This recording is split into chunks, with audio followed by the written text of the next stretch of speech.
Hi, my name is Dr. Eric Smith.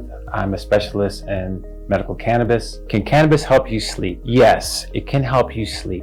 It is very effective in terms of relaxing the body and being able to allow you to sleep. From an anecdotal point of view, most of my patients who come to me who have anxiety tend to have some form of insomnia. And because of that, cannabis tends to help them at least gain the type of sleep that they are requiring, somewhere between 6 and 7 hours. However, cannabis can affect the sleep architecture, and because of that, some patients will now allow them to stay in all 4 phases of the sleep cycle. When I say it affects the sleep architecture, it can affect sometimes deep sleep and REM, which is very helpful for patients who have PTSD. So when you have PTSD and you're in those deep sleep patterns, you may have sort of a dream-like state that may bring out some of the more traumatizing experiences that you may have. And so cannabis can blunt that type of effect, which allows it to be very effective with PTSD. But not every patient will have that. And some patients will still go through normal sleep cycles and be able to dream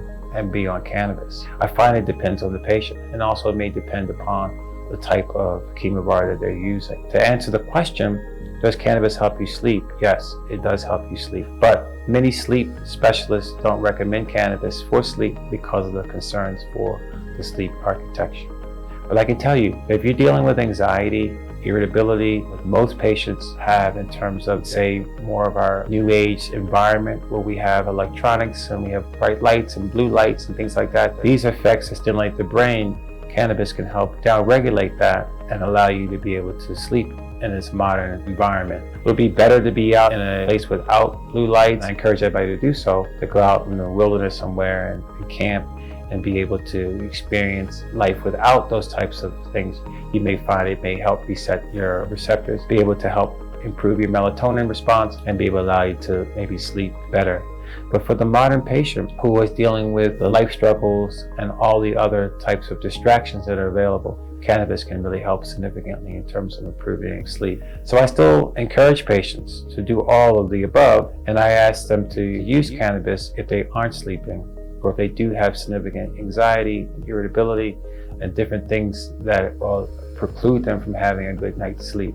And especially people who have PTSD, those patients really will benefit from cannabis. I wish there were head-to-head studies looking at sleep in comparison to cannabis to kind of see exactly how we can sort of tailor cannabis to be able to improve the sleep architecture. But I don't encourage patients to take any pharmaceuticals to help them with sleep. Cannabis would be the product that I would recommend. So CBN is a minor cannabinoid, and CBN has been associated with use to help people relax and to sleep. CBN itself, in terms of when you look at the chemovars, it's a very minor cannabinoid profile. So companies will extract CBN either from hemp or from cannabis plants to be able to use that minor cannabinoid as an effect, as an agent to help improve sleep. Again, there aren't any studies to show that CBN is effective on its own. It's just from an anecdotal experience that patients respond to CBN. Some patients don't. Again, cannabis is not necessarily something that is a one-size-fits-all for all patients. So some patients don't respond as well. And there are combinations of CBN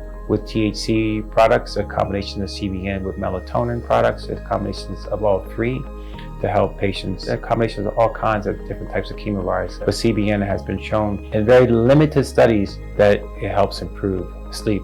But again, the jury's still not out there. I don't necessarily promote CBN for patients. Again, its availability is very difficult to get a hold of. And I would like to see more studies of head-to-head CBN in comparison to just THC and THC products to be able to see what the response would be for patients in terms of their sleep quality, sleep architecture, and reduction of insomnia.